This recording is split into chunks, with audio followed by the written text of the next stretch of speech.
E agora vou conversar sobre um assunto bem importante. São dois assuntos, na verdade: anorexia e bulimia. E o nosso convidado é o psicólogo Raimundo. Seja bem-vindo, Raimundo, aqui no nosso Saúde e Beleza. E qual é a diferença entre anorexia e bulimia? Bom, como você falou, são dois transtornos alimentares e eles têm características diferentes. No caso da anorexia, o principal sintoma é uma perda de peso acentuada que decorre de uma preocupação excessiva da pessoa com a forma corporal. Então, às vezes, esse transtorno ele tem uma peculiaridade, aliás, também a bulimia, são transtornos que acometem principalmente mulheres jovens entre 13 e 25 anos e no mundo ocidental. Quer dizer, são transtornos que têm essa característica que não é comum a todos os transtornos. Então, assim, essas pacientes, elas manifestam uma preocupação excessiva com a forma corporal, às vezes tem uma perda de peso muito grande e mesmo assim continuam preocupadas com a questão do emagrecimento. Podemos dizer que elas estão magras, mas elas não observam isso? Quando chega em frente ao espelho, elas continuam achando que elas estão gordas? Sim, exatamente. Há um transtorno da imagem corporal, isso é uma característica fundamental. Essa preocupação excessiva acontece nos dois quadros, embora a perda de peso aconteça sobretudo na anorexia. Por quê? Porque no caso da bulimia, a pessoa ela passa por episódios de é chamado de uma farra alimentar, uma espécie de orgia alimentar. A pessoa come excessivamente e depois induz o vômito ou toma laxante para eliminar, por culpa, por preocupação com a forma corporal, para eliminar as consequências da hiperingestão de alimento. E, Raimundo, você acredita que o que contribui para o aumento de mulheres que querem emagrecer seja por causa da veiculação nos meios de comunicação em relação que a magreza deve prevalecer? No caso, no mundo da moda, nas pessoas que querem participar de novelas. Você acha que essa cobrança é muito grande? Isso contribui para o aparecimento de pessoas com distúrbios alimentares? É possível. Essa é uma hipótese que sempre se levanta. Hoje em dia a magreza é muito valorizada, é um modelo de beleza, mas é preciso considerar que apenas algumas pessoas desenvolvem esses quadros. Então, por que essas pessoas e não todas? Por que isso acontece? Exatamente. Você não tem uma resposta tão precisa quanto em alguns campos da medicina, mas você costuma-se considerar que são quadros multifatoriais. É preciso uma investigação caso a caso para você poder perceber e levantar as melhores hipóteses e desenvolver o melhor tipo de tratamento para cada caso. E é interessante também que os familiares observem, no caso da anorexia, que essa menina, esse rapaz esteja perdendo peso muito rapidamente e para que leve ao psicólogo? Por isso é mais fácil diagnosticar o quadro de anorexia, porque percebe-se, é evidente, uma perda de peso e, no entanto, permanece uma preocupação excessiva com a forma. Isso é estranho, chama atenção e fica mais fácil de diagnosticar. No caso da bulimia, muitas vezes é mais difícil perceber, porque a forma corporal não muda e a pessoa, às vezes, por vergonha, esconde esses episódios onde ela pratica essa verdadeira farra alimentar. São, assim, quadros, são momentos que realmente impressionam.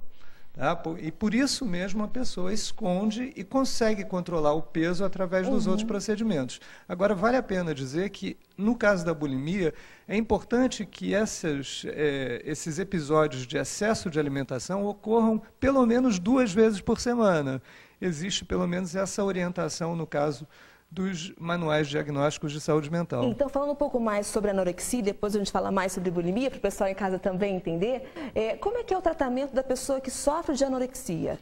Olha, o tratamento envolve, como ele é multifatorial, as causas são múltiplas, envolve também mais de um profissional. Então, assim, têm sido utilizados medicamentos antidepressivos, e também são utilizadas diferentes formas de psicoterapia. Quer dizer, essas são as duas abordagens iniciais. Agora, uma orientação familiar, no sentido de que a família acompanhe o processo da melhor maneira possível, procurando criar dispositivos que não contribuam para o quadro da anorexia também é importante. Então, psicoterapia, terapia medicamentosa e uma orientação familiar. Eu sei que há vários agravantes em relação à anorexia, mas há pessoas que se alimentam muito mal e acabam viciadas em academia, querem ficar lá o tempo todo para ter um corpo perfeito. Eu posso dizer também que essa pessoa pode sofrer de anorexia, deixa de comer e vai malhar? É uma questão de você avaliar o peso corporal. Abaixo de 85% do peso normal já é considerado um caso a ser observado. Então, essa preocupação com uma hiperatividade de ginástica, muitas vezes acompanham esses dois quadros. Tá? Então, é preciso estar atento, no caso da anorexia, a essa baixa do peso corporal. Esse é o primeiro sinal com a continuação da preocupação do sujeito. E uma das características também que a gente nota é que alguns, quando vão se alimentar, não querem almoçar juntamente com a família. Querem almoçar no quarto, porque ali podem jogar a comida fora, porque vão achar que está bem com o corpo que está. Isso acontece, não acontece? Acontece, exatamente. E foi importante também você mencionar, você falou num determinado momento, o rapaz ou a moça, exatamente. Embora a maioria desses pacientes sejam jovens mulheres, também pode acontecer com homens e também pode acontecer com crianças. As crianças também. Há uma cobrança muito grande. Eu falo isso porque eu noto que as crianças também querem ficar magrinhas. Eu tenho um primo, ele tem 7 anos. E ele fala assim, Bruna, eu não posso comer muito não, porque senão eu vou engordar. Ele fica preocupado com isso. Você acha que também é uma carga que ele já tem por causa da mãe, que fica falando isso o tempo todo? Acredito que pode ser. Né, essa preocupação com o corpo tão valorizada hoje. Agora, ele não precisa de uma mãe especialmente preocupada aí, porque ele vai encontrar isso na rua, nos diversos espaços que ele frequenta. A valorização dos corpos mais esbeltos, digamos assim. E em relação ao tratamento, é um tratamento a longo prazo para quem sofre de anorexia, Raimundo? Sim, sim. É esperado isso, que seja um tratamento que não seja tão rápido, embora muitas vezes você possa encontrar respostas mais rápidas, mas é preciso estar preparado para um enfrentamento um pouquinho mais longo. Muitos pacientes que sofrem de anorexia se recuperam e ficam bem depois disso. E não tem a recaída? Não tem a recaída. Pode acontecer recaídas, mas pode também parar de acontecer. Inclusive, pode acontecer também de o paciente anoréxico depois desenvolver um quadro de bulimia. Isso também pode acontecer e aí carece de uma continuidade no tratamento. Por isso que é importante. Você tem alguma dúvida sobre esses assuntos, no caso anorexia e bulimia? Entre em contato com a nossa produção 2522-5154. Nosso programa é ao vivo nesta quarta-feira e eu vou encaminhar as perguntas para o psicólogo Raimundo de Oliveira. Nosso telefone, vou repetir para você, 2522-5154.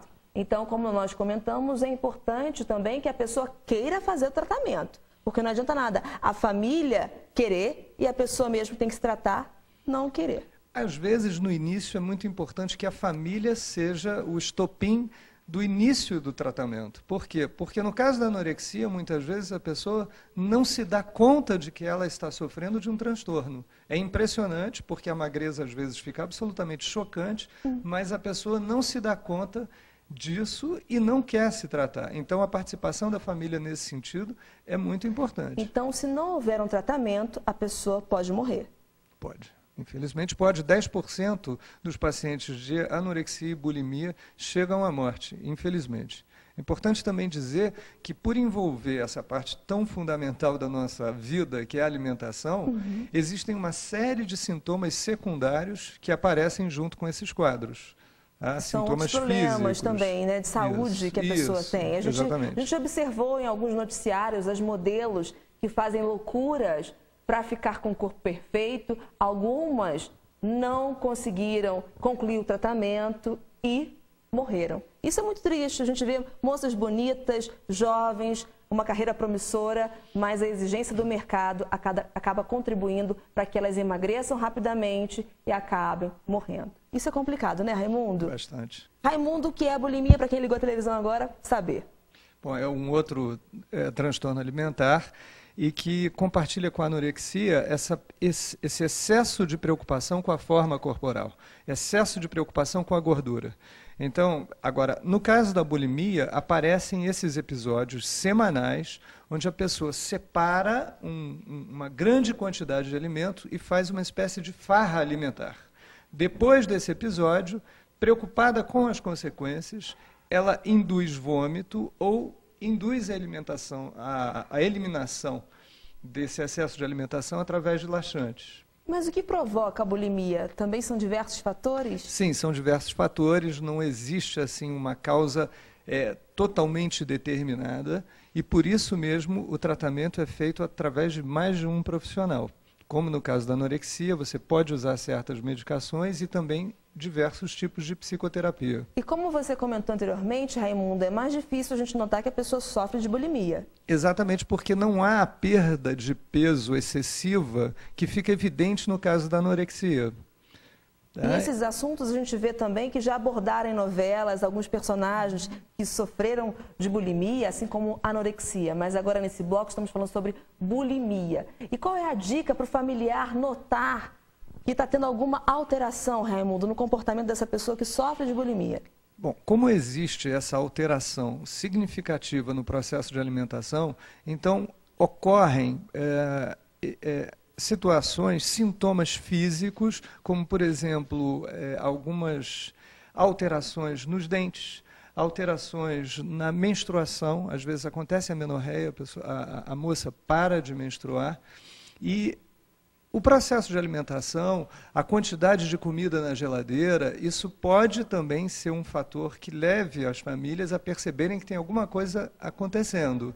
Também, assim, essas situações de hiperalimentação, às vezes você percebe porque a pessoa leva muita comida para dentro do quarto, esconde embaixo da cama, talvez procure se reservar mais no momento de se alimentar.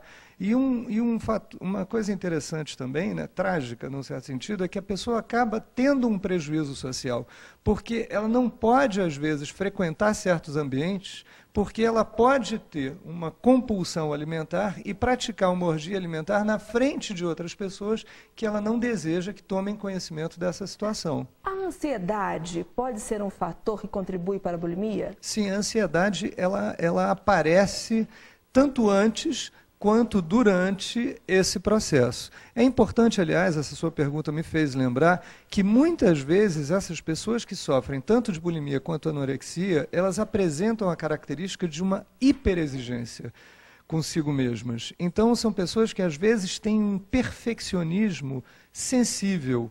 É aquela pessoa que você nota que sempre foi muito perfeccionista e, de repente, desenvolve esse quadro e aí o perfeccionismo se transfere para esse problema da imagem corporal, muita malhação, muita ginástica, muita preocupação com isso. E, no caso da bulimia, essa situação de hiperingestão de alimento, assim, de tempos em tempos. Então, assim como a anorexia, quem sofre com a bulimia, o tratamento é prolongado também?